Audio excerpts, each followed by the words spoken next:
Chapter 4. Starting a Family. There's a certain way some people, particularly men, express their affection for a friend. A kind of feigned antagonism, punctuated by insults, cursing, and a punch to the shoulder.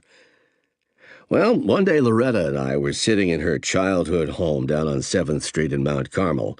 We had been dating for a while and were just hanging out at her place. Her uncles were there playing cards in the dining room, and the racket coming out of that friendly card game was something to hear. "I had good cards that last hand," roared one. "The hell you did! You don't know a damn thing about cards," came the rejoinder. On and on it went. The noise level was unbelievable. I thought the house was going to bust apart at the seams. From where I sat in the living room, it sounded like an all-out fight was erupting. They weren't even mad at each other, but were just being themselves, loudly, and that was the way they communicated. In fact, that is how I remember nearly all the Italians in my hometown communicating. Very loud, with lots of emotion and gesticulating. I knew Loretta from high school. She was in my class, but in those days was going with another guy, Joe Chango, who was the quarterback on the football team. Loretta was a cheerleader, and they made quite a couple. I had always found her attractive. She was about 5 feet 2 inches and had dark hair and blue eyes and an olive Italian complexion, which I liked. A blue-eyed Italian, very unusual. We didn't have too much to do with one another in high school, even though I had designs on her. Fat chance I had then, since she was going with the star of the team. After graduation, though, she went to Philadelphia for nurses training, and Joe married another girl. When I found that out, I made a move. Loretta and I began dating not long after I joined the Marines. Like most Italian families, Loretta's was close and demonstrative. She brought this characteristic to our relationship, and it affected how we got along. You could say that the signature trait of our entire relationship was that we argued. A lot. As in, all the time. Still, I found her attractive, and she was smart. But there were things we did not see eye to eye about. She was not shy about letting me know it either, with her piercing stare or equally sharp tongue. So while we stayed together for nearly 30 years, it was not without a level of strife. I admit that I had my doubts that this relationship would last long-term. The day before we got married, I even said to her, "Loretta, do you really think we should get married? We argue constantly." "Oh, yes, Ron, we should. It'll get better after we're married, you'll see." And of course, it only got worse since we were together all the time. The truth about why we got married was that she was pregnant. That's the way things were back in the 1950s. If you got a girl pregnant, you took responsibility and married her. Abortions were illegal, and although it was possible to get them, they were really frowned upon. I had just gotten out of the Marines and found a job working for an insurance company. Loretta had finished nurses training and was working in a hospital in Philly. When we were married in February 1957, we had both just turned 21. Nobody ever found out Loretta was pregnant. Not our families, nobody. After the wedding, my dad asked me to come back to Mount Carmel and work in his insurance firm. So we got an apartment on Oak Street, and I went to work for my dad. On September 4th, our first child was born. A son we named Ronnie after me. In the end, though, things in Mount Carmel did not go well. I had a falling out with my dad that we later patched up. So we moved down to Levittown, Pennsylvania with Loretta's parents in 1958. My father-in-law got me a job with hydrocarbon research, and we rented an apartment in Bristol right next to the New Jersey border. Shortly thereafter, I took another job, selling cookware. I did really well right away. My income shot up, and we moved to Willingboro, New Jersey, about 20 miles east of Philadelphia. Except for the arguments with Loretta, life was good. I really enjoyed Ronnie. Then I was making enough money selling cookware that I could pay all my expenses for the month with 1 week of work, which left us with a lot of extra money. My good income had a drawback, however, and this explains something about the problems Loretta and I had in the marriage. Loretta came from a well-ordered family background. Her people were the salt of the earth. Her father worked in the mines while she was growing up, and it was a steady, secure job. He was always home for dinner, and the family ate together every evening. The family routine was stable. They went to Mass every Sunday. That is the way she grew up, and she wanted to bring that into the family she was raising with me. Unfortunately, a salesman's hours can be unpredictable, especially since I was selling cookware and I often had to make calls in the evening when people were home. This was a real bone of contention with Loretta because her vision of a stable family life did not include a husband who was entrepreneurial. The truth is that we had quite different personalities. Loretta wanted to raise kids and have a stable family life. I was a risk-taker and interested in finding some answers to life.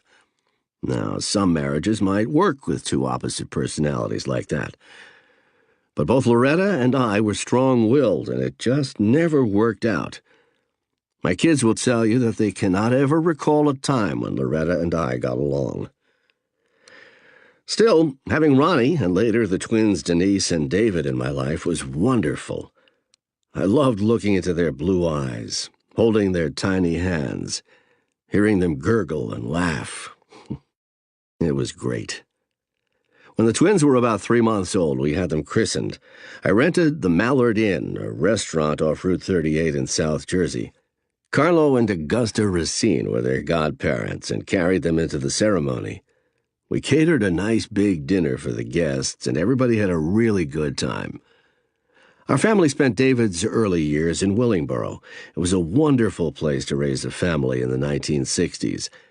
Half a block from our house, you went through a gate in a cyclone fence to a park with football fields, baseball diamonds, and a swimming pool. I taught all my kids to swim by the time they were 3 years old, and they could dive off the 3-meter board by age 4. I bought a 2-story white-shingled house that had red shutters. Our one-car garage was attached to the house, and if the boys climbed out their bedroom window, which they often did, they would be standing on top of the garage. The kitchen had an island stove, and I stood the kids on chairs around it while I taught them how to cook breakfast and other dishes. When David and Denise were toddlers, I decided to build a play area in the yard for them so they could be outside, but safe from the street. My father and I went to a lumber supply for posts, fencing, hardware, and anything else we needed. We spent the day sledgehammering posts into the ground, making sure everything was vertical, nailing the cross braces to the posts, cutting the fence boards, nailing them up, and making and installing a gate. It was a job and a half, but we were quite pleased with the result. I brought Dave and Denise outside to show them their new play area. They both immediately walked over to the fence, climbed up and over, and looked at us, smiling proudly from the other side. The humor of the situation was not lost on either my father or me, and at that point all we could do was laugh. I taught Ronnie and David how to play football and baseball. When Dave was a little kid, he could not hit a baseball for the life of him. I could toss him a beach ball, and he could not hit it with a tennis racket. When he was about 8, I decided enough was enough. "David, come on," I said. "We're going to teach you to hit, once and for all." He, Ronnie, and I grabbed a bucket of balls, a bat, and gloves, and marched down to the park. I began lobbing him pitches. Whiff, whiff, whiff. Foul ball, whiff, grounder, whiff, whiff, foul. It went on like this for some time. Ronnie played behind me and shagged the balls whenever David made contact. David never got discouraged and kept at it. Then, at one point, bingo! His hand-eye coordination kicked in. After that, he could not miss. I moved farther back and stopped lobbing and started pitching. Line drive, hard grounder, long fly. He hit nearly everything I threw him, and after that, he could hit. In Little League, he must have hit 600. You could not get the ball past him once he got the hang of it. Both he and Ronnie played Pee Wee League football. Ronnie was 3 years older and played in a higher division, but Dave, small as he was, played too. I had to put 2.5-pound weights in his shorts pockets so he could make the minimum weight for his team. He was really small. Even today he stands at most 5'4".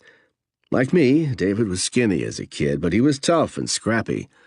Both Ronnie and Dave did well, and their teams won championships. David played free safety, and he was a determined player. Nobody broke loose for a touchdown on him. The boys would come home after a game, and their uniforms would be filthy. Loretta was always good about scrubbing and washing them, and by the next game they looked brand new again. In our own ways, both Loretta and I were very engaged parents. As often occurs with little brothers, David idolized his big brother. Both were good students, but Ronnie was more athletically gifted. Ronnie never gave David any reason to dislike him, and they got along great. In fact, I don't think Ronnie ever gave anybody reason to dislike him, and I've been told that, as adults, Ronnie and David couldn't be more different.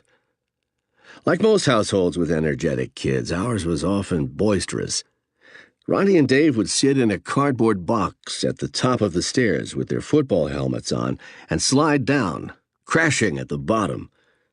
All my kids were given a lot of freedom, so long as they did their chores and listened to their mother and me. Other than that, they were free to do pretty much as they pleased. All of them, however, were fastidiously neat about their possessions and the rooms they shared. Our last child, Lori, was born in 1962, 2 years after David and Denise, and at that point, our family was complete.